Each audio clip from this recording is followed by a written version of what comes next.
A recent CBS News poll shows 58% of likely voters consider gun policy a major factor. The economy, 83%. And that is why candidates quickly pivoted back to the issue again on Wednesday. I believe America's small businesses are an essential foundation to our entire economy. Harris and Trump are trying hard to convince voters that they'll do more for them and for businesses in America. So I gave you the biggest tax cuts in the history of our country.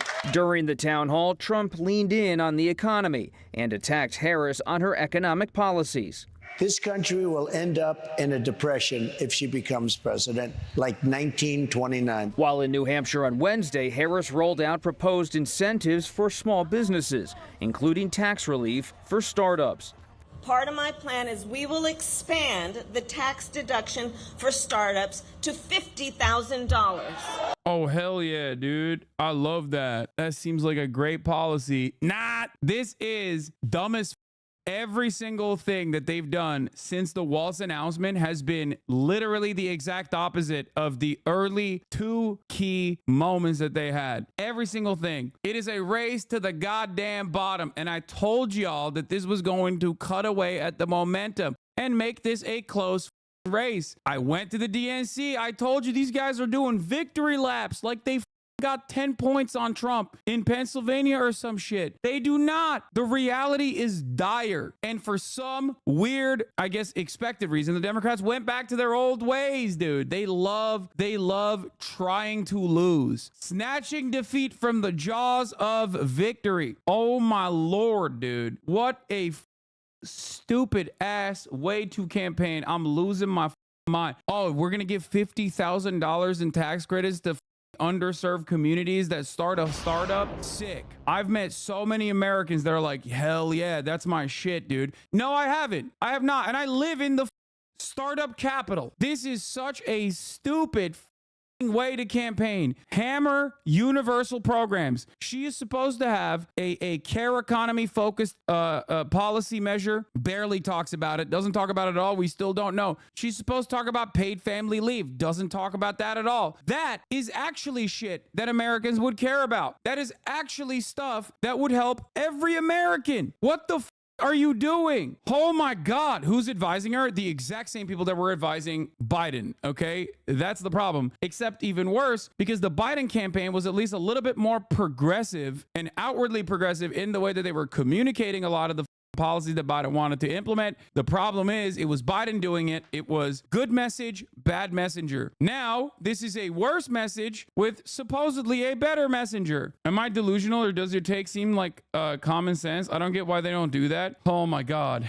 What is this? I agree she should talk about the policies people care about, but this isn't a bad policy. A bunch of people here really love this, and 50K is a huge deal for several new owners here. No the fuck it's not. We're gonna give $50,000 in tax credits to like new founded startups is such a hyper focused, tested, idiotic way to campaign. Okay, I'm sorry. I love your feedback on this, I dished her, because you know I don't really get to see a lot of libbed up people over the age of 40. I don't get to directly tap into this community of voters, but I'm telling you right now, this is the classic lasering in on a small percentage of people because you don't want to make bold, large, radical, like broad sweeping legislative changes because you're terrified that they're going to pick it apart. Oh, I hate this cancer ass startup culture. Oh, dude, we're going to be a startup nation. We're going to have a startup in every corner. It just sucks. Half of this stuff never gets implemented anyway, and it doesn't even matter. It doesn't even matter. Overall, when you're running a campaign, you should not be running away from more progressive policies. Her domestic policy is identical to 2004 George Bush's. She has not offered anything to differentiate herself. You know what actually helps small businesses in this country? Healthcare, paid family leave. You know who actually did that and sold it as that after the fact? Tim Walz. He literally said, hey, guess what? Big corporations sometimes have a lot more revenue so they can offer more amenities to their workers. This kind of measure in Minnesota, paid family leave, will allow small businesses that don't have those same profit margins to be able to be competitive. Childcare, things like that. That actually helps small businesses. And you know what else it helps? Every other person that doesn't have a small business. She just might be someone who's in a bold policymaker. Why are you expecting her to be progressive? What do you want me to do? sit here and act like this is a good idea, sit here and act like this is good policy and good politics when it's both shitty policy in general and really terrible politics in general. My point is, she's not even trying to lie. She's not even trying to lie to win. That's what's crazy about it. What the was the point of bringing on Tim Walz if you're just not even going to do any of that shit? They should have at least run with Josh Shapiro, so they could have had Pennsylvania in the bag, dude. So dumb. Like, actually, they should have just straight up had Josh Shapiro. If they're going to run this campaign, at least Pennsylvania will be locked down. Honestly, this makes no damn sense. Second, my plan will help existing small businesses grow. I think the main reason they didn't pick Shapiro were controversies, not because of Tim Walz per se. I mean, for sure, you're not wrong about that. I'm sure there was to trick progressives. Bro, progressives, especially in our community, like people like ourselves, people who consider themselves to be progressive, are dialed in. That means that they're not like just simply Democratic Party dick riders. They want policies. We are the worst type of voter, chatter. The best type of voter is the person that doesn't even think about this shit at all, and then maybe accidentally they happen to hear something that's like somewhat positive, and they're lifelong Democrats anyway. The best type of voter is Austin show. He's a vote blue no matter who kind of guy. He literally would have voted for Joe Biden. He would have voted for Joe Biden even if he was dead. Like, he'll chirp and he'll have opinions and whatever, but he's gonna go out and vote for the Democrats no matter what. The worst type of voter is you. You're the worst type of voter because you're like, what the f? This is a democracy. I have expectations. Like, if I'm going to vote for you, you have to give me something. You have to give me something. Like basic amenities, you know? What the f? The Democratic Party despises you. They would rather have Trump Republicans who have voted MAGA every election cycle, okay, including in the goddamn midterms. They would rather have 3 of those guys come and vote for the Democratic Party than 10,000 of you vote for the Democratic Party because you have expectations with your vote, okay? They want zombies. They want NPCs. Bro, we will provide low. She's catering the conservatives and it might work. My family's conservative and they actually might vote for Kamala on issues like this. They're small business owners who of course benefited from having their PPP loans forgiven and just want more money for a subscription. Fuck! To pay for a subscription to avoid the top of the hour, going to their local park with unsalted peanuts and hard-boiled eggs to feed the crows. I think this is a point you're missing. This guy double debated me. He's both the feed the crows guy and also, dude, I am literally giving them salted peanuts. That's the crow chatter. He changed this name. He's Spanish now. He's the crow guy in Spanish and he cooked me. Isn't it also because those people vote and young progressives don't come out and vote? We're not a reliable voting bloc. Bernie couldn't get us out, so why Kamala? Okay, Bernie obviously failed because he never made it out of the goddamn primary. Young people do end up voting, okay? Young people do end up voting. They vote, just not by super high margins, unless we're talking about like 2008 Barack Obama. Let's see what the under 35 age voting bloc looked like under Obama, because even then it's probably not great. 2008 Democratic share of the presidential vote, 18 to 29, 66% voted for Barack Obama in the 18 to 39 demographic. 18 to 29, not 39, sorry, 18 to 29 demographic. Obama would have lost Indiana and North Carolina, but carried other key states such as Ohio and Florida, as well as the national vote. But young people provided not only their votes, but many enthusiastic campaign volunteers. While Obama captured 66% of the youth vote, voters age 30 and older divided roughly between the two candidates. But overall, what is the voter participation rate? Let me see if they have that. Okay, 2008 is, I believe, the highest until 2020. 2008, and 2020 is obviously a incorrect statistic to apply because of COVID, mail-in ballots, and universal registration. Having said that, however, outside of 2020, the highest total voter participation rate for 18 to 24-year-olds was in 2008 at 44.3%. Beyond that, the last time it reached anywhere near 42 was 1992. 1968, voter participation rate was like 50% and shit, but like that's way too far back throughout history. But in the last 3 decades, the highest voter participation rate for the 18 to 24-year-old demographic from like 2000 onward is 2008. From the 90s onward is still 2008. The only exception being 2020. The voter participation rate rate for younger voters went from 41.9% to 44.3% between 2004 and 2008. Before that, in the 2000 election, it was 32%. Here, I'll show you these numbers now. In 2008, it reached its peak at 44.3%. In 2012, it went down because Obama in 2012 obviously was running a way different campaign. In 2016, it went up by a little bit, 39.4%, and in 2020, it skyrocketed to 48%, reaching its peak once again. Having said that, however, 2020 obviously was the COVID year, and also voting was made less difficult for obvious reasons due to COVID. So 2020 is not an actual, unless you are talking about like voter participation increasing when you make voting easier, 2020 is not exactly representative of anything else. Old people vote so they get treats. We don't vote as much, so no politician is bidding for our votes. You're wrong. The reason why I'm talking about this is because Barack Obama did appeal to younger voters. And when you do actually have a more progressive campaign, you do actually turn out younger voters. That's my point. That's kind of funny because I know a ton of young people who quite literally vote just so they can post a pic of the little sticker you can get. My point is, we have never really had, with the exception of 2020, we've never really had like an actual overtly progressive campaign that singles out younger voters. But when you do that, you clearly, demonstrably end up turning them out at higher percentages. When you actually end up turning them out in higher percentages, you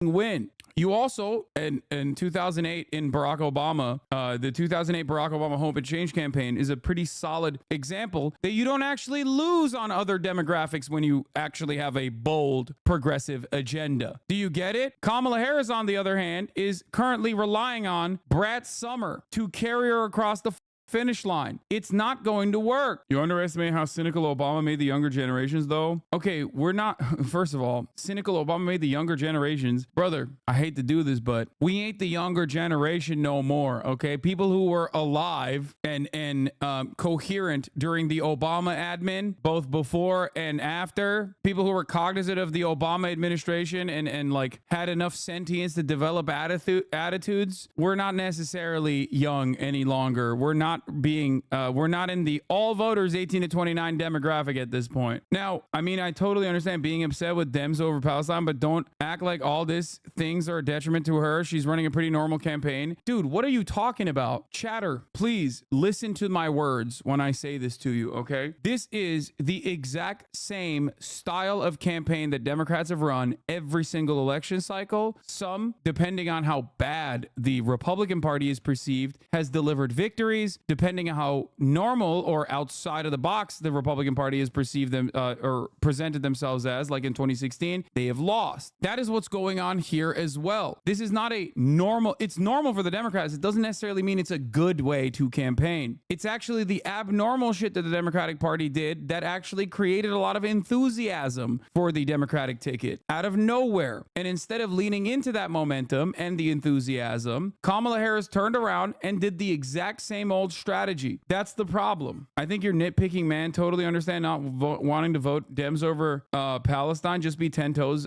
down about it. I think you and others who have this kind of attitude that you have in a Twitch streamers chat where I very openly tell you exactly what I think are looking for a cynical reason. You think I'm sheltering my secret perspective here when I am so honest, so brutally honest usually, that I say shit that pisses people off all the time. It is so stupid that you think that I have some cynical purpose where I'm actually couching my criticism of the Kamala Harris campaign, even though my actual criticisms simply are on Palestine. No, that is something that I have a moral issue with. And it's also something that I have an issue with in terms of the electoral calculus here as well. But beyond the issue of Gaza and the ongoing facilitation of genocide, I'm talking about domestic policies. If you personally legitimately think that presenting a campaign, presenting economic policies in your campaign that is like, oh, we're going to give tax credits, like tax cuts to small businesses in key sectors, and that's really going to move the needle for a lot of people, you are just as delusional as every other Democrat. The issue here, however, is that the issue here, however, is that You're not being paid by the Democratic Party. I agree with you, says Colonel Disappoint Man. Yeah, I must be cynically hiding my actual opinions. Why would I do that? Search within your own mind. Try to think like, what are the reasons why I would do that? What is it? What could be the reasons? Am I being honest with you, or am I secretly sheltering the truth? Even though I do talk about all the other stuff that you think I'm not talking about somehow. The worst part is you've been positive to the Kamala campaign when they deserve it, like the labor speech is an example. Yeah, he answered, by the way. No, it's not showing up. I don't know why. It's funny how you were riding for Biden during the pandemic because it actually affected you. Now that you're not actually affected by a second Trump term, you're bailing. He appealed to everyone. My state went blue. The last time this happened was FDR. I was riding for Biden during the pandemic because it actually affected me. A second Trump term doesn't affect me, so I'm bailing. If liberalism sucks, why do you live where it has the most impact on any state? Bro called Schumer a Palestinian man. What's up with these Asmongold ass takes? This is just a liberal chatter who thinks I'm cynically and secretly actually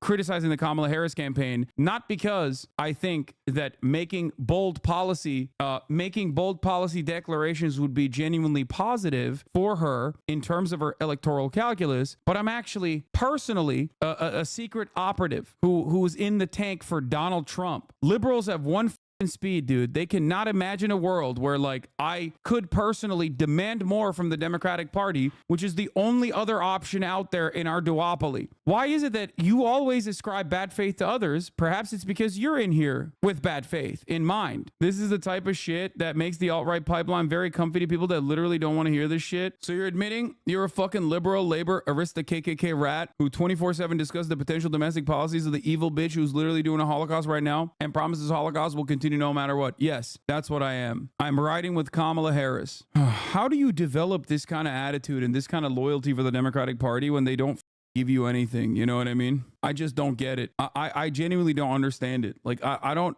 like, are you just like mainlining MSNBC? Is that what it is? He's not responding, moving on. I know. He got called out, so now he's just like, yeah. Edgar Mentum also said Since this. I was a jit, right before opening film. How I feel criticizing nearly every decision made by the Kamala campaign is the Walls pick and carrying the entire team of morons, calling her entire team of team morons while also thinking that she's basically fine. I had to go to get rich. Mama was struggling paying the rent. I couldn't help her with shit. This is my analysis as well, by the way. Straight up. Fear not, liberals. Fear not, libtards. You know, Kamala Harris is still likely going to win. No, she is fine. I think she is. They're doing a millionaire socialist thing from the left, probably a hardcore PSL voter or something. No, the first chatter that I called out was a hardcore libtard. The second chatter came in and was like, you're a labor aristocrat, but they were memeing most likely. Nobody unironically says labor arista KKK rat. Is she likely going to win? It seems 50-50 still. I think Kamala Harris is, all things considered. They weren't memeing. Wait, they were being for real? Oh, that's awesome. Wait, I hope you didn't ban that guy. The one that used Maoist standard English in the chat, unironically. You might think that you're not, but that's what you are. Oh, dude, he is actually like this. For chatters who also say, Hasan, why don't you deal with guys like this and talk about liberals? There are millions of people who have the attitude that one liberal had that I'm addressing, and there's like some collective total of like 13 people who have this attitude. So it's not necessarily worthwhile to discuss or talk about. Their heart's in the right place, ultimately. That's the other reason. Anyway, as long as she's regularly finding leads in Georgia, a state with reliable polls that she doesn't even need to win, I'm not going to be losing sleep over her odds anytime soon. I appreciate the discourse though, because I get to take shots at popularists. Anyways, people learn, then they hate you for not being left enough, then they understand your position. It takes like 3-ish years. Yeah. If I were a rich Democratic donor and wanted to maximize Kamala's chance of winning, I'd pay $10 million of bounty to lure ex-Biden staffers away from the campaign and replace them with fresher, better people. Give them a nice job consulting on the Luxembourg parliamentary election, etc. Yeah. This is one of the very few instances where like me and Nate Silver actually align on that, like Kamala Harris's Joe Biden dead-ender staffers are leading her are leading her astray. They're leading her down a unnecessarily close election. There's no reason for it. It's just so stupid. Nate also personally thinks Trump is going to win because Kamala seemingly has no strategy for Pennsylvania. In terms of liberals' chances, in terms of the Democratic Party's chances, the only thing I can foresee that could potentially lead to a massive upset would be if one, the October surprise of like Benjamin Netanyahu invading Lebanon and then drawing America into direct battle, and B, Donald Trump personally being able to activate a lot lot of these like non-voters in key states that that are not getting polled right now, because why the should they ever get polled? There's no way to reach them. And he did do this in 2016. That's why he caused the upset. So that's something to also consider. That's not happening. There's no way Trump wins again. We'll see. I don't think so, which is precisely the reason why I'm saying personally that when the race is so goddamn close right now, and Donald Trump does have a tendency to outperform the polls, when Joe Biden's lead was great in 2020, turns out that lead was not so great at the end result of the election. And 2016, Donald Trump won. Obviously, Hillary Clinton had a much larger lead. 2020 polls were obviously not as bad as the 2016 polls. However, Donald Trump did actually outperform the polls in 2020 in key states as well. So that's something to that's certainly something to consider in this situation as well. It's a massive problem, especially when you are considering an election that is currently super tight. My point is, it shouldn't have to be super tight. There's no reason for the polls to be tight. On the other hand, here's something very funny. One of the only things that Kamala Harris has come out with that has been broadly perceived as very popular policy. Are you ready? One of the only things that Kamala Harris has come out with that I personally liked and even hyped up was her declaration that she will go after price gougers in terms of in the grocery stores. Let's take a look, dude. Oh, that's right. Support for cracking down on price gouging. Support 82%, oppose 13%. The number keeps going higher. The support number keeps going higher. Maybe if Republicans scream communism 7 more times and call Tim Walz a mouse again, they can drive this number down to 79%. Except the number used to be 79%, and that's precisely what the Republicans have been doing, and it only went up. That's crazy, man. It seems so strange to me that we have deluded ourselves, and Republicans do legitimately believe this, by the way. This is not a joke. Republicans and liberals both absolutely believe in their hearts, that progressive policies are scary. They do. They literally believe it. It's wrong. It is objectively incorrect, but they actually believe it. That's why so many Republicans were like, oh, Tim Walz seems like a massive L. Remember, they kept saying that over and over again. Once Tim Walz was announced as the VP candidate, Donald Trump and so many other Republicans, Fox News, across the board were like, Tim Walz, oh, you just lost the race. You just done lost the race, dumbass. Hold this L. And I told you at the time, they're coping. They're both wrong and they're coping. Turns out I was right and they were wrong. On messaging, I asked a local guy why they're not running on policy and what we can do to help people. He said because it's Labor Day and NFL just started, normal people don't care yet. That's bullshit. They will care in the few weeks once sports and schools settle down. Right now, it's sign up to help and register voters time. Later is why you should help why you should vote time. Then he made fun of me for being terminally online. Yeah, that person is wrong and a idiot and will be responsible for why the Democratic Party loses your state if they don't switch up. There are 60 days remaining on this election. The fact that you don't have actual policies as to why you should go out and even register to vote, it's so unimaginably dumb. They believe the label of progressive is scary. If you stick these morons in a room and sell them on the policy without some Fox News anchor telling them that cheap food is woke and gay, they'll probably support it. Dude, this demonstrates that even when you call it progressive and communist and Maoist and Vuvuzela, people still support it. Talking about price gouging, like angling it as though you are going to tackle price gouging, is the perfect way to message it to the American population too. Brett Stevens is a good barometer on lib economics. Kamala Harris takes her first big risk. I don't want to read Brett Stevens. Brett, we've spent a long time agreeing about stuff thanks to our shared loathing of Donald Trump, but now we're back to our great divide, economics. No better way to end living an August afternoon than to summon the ghost of Richard Milhouse Nixon, probably not your favorite president. You're talking about a piece of Kamala Harris's big economic speech on Friday. Well, I admit price controls will be a tough plan to get through, politically speaking, but Harris is still trying to lay some of the groundwork for her overall agenda, which on the fiscal side includes redistributing some of the mega wealth to the upper class, to folks who are struggling to reach the middle. I do like that scenario. Okay, I can't read this. I don't want to read this. This is going to piss me off for no reason. My Libers dad says it's anti-progressive shit about the new immigration right to push from the Dems, like we need to appease first to have an honest discussion. Yeah, it's liberals are the ones who actually end up falling in line. They say Republicans fall in line, liberals fall in love, but it's actually the opposite. I have never heard a Republican unironically talk as though they are a goddamn RNC wonk or paid by the Republican Party in the same way that like active liberals who are politically active and very online, the way that those liberals talk about politics is like, bro, you act like you are working for the campaign. You act like you're defending the bad decisions that you made. You don't even have a paycheck from the Democratic Party. No amount of evidence that proves I'm right will ever be enough for these people, by the way. I'm just letting you know. They are just blue. They're blue and on through and through. And that's precisely why you see so many of the people that are critical of me on Twitter. If you key search Joe Biden, they were Biden dead enders. Okay? It's the same cultist attitude, bro. That's it. So many of these